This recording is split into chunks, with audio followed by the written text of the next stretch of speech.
All scenes are based on true stories. Two workers were framing and finishing the basement renovation of a two-story home. One worker was using a gasoline-powered wet saw to cut a hole in the concrete wall for a window, while another worker was marking lines for the next window to be cut. Two newly cut window holes were sealed so that no fresh air was coming into the basement. As they worked, exhaust from the wet concrete saw entered the air. Many things were in the exhaust, including carbon monoxide. This very dangerous and deadly gas can't be smelled, seen, or tasted.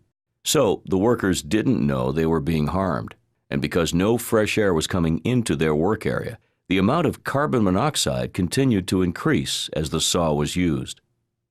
After using the saw on and off for about 3 hours, the worker outlining the new window complained of a headache. She tried to go upstairs and get some fresh air, but she fell to the ground before getting to it. The co-worker turned off the saw and tried to assist her, but he quickly became dizzy and collapsed on the ground also. Co-workers arrived on the scene hours later, but they were too late. Both workers died from carbon monoxide poisoning. Let's look at the events leading up to this tragic incident and see how it could have been prevented.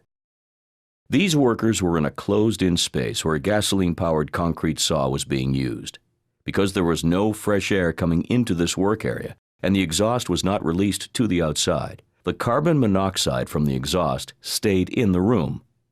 There was also no carbon monoxide detector or alarm to warn the workers of the danger.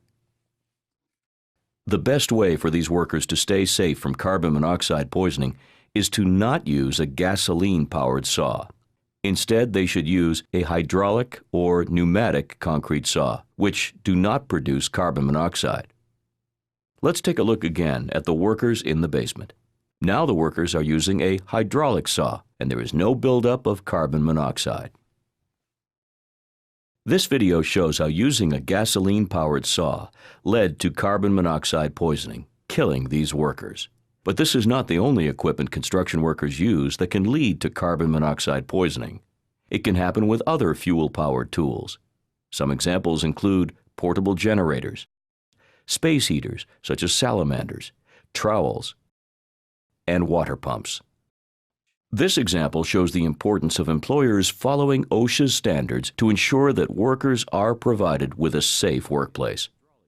These types of construction deaths are preventable. The protective measures shown here save workers' lives. Use these protections on the job.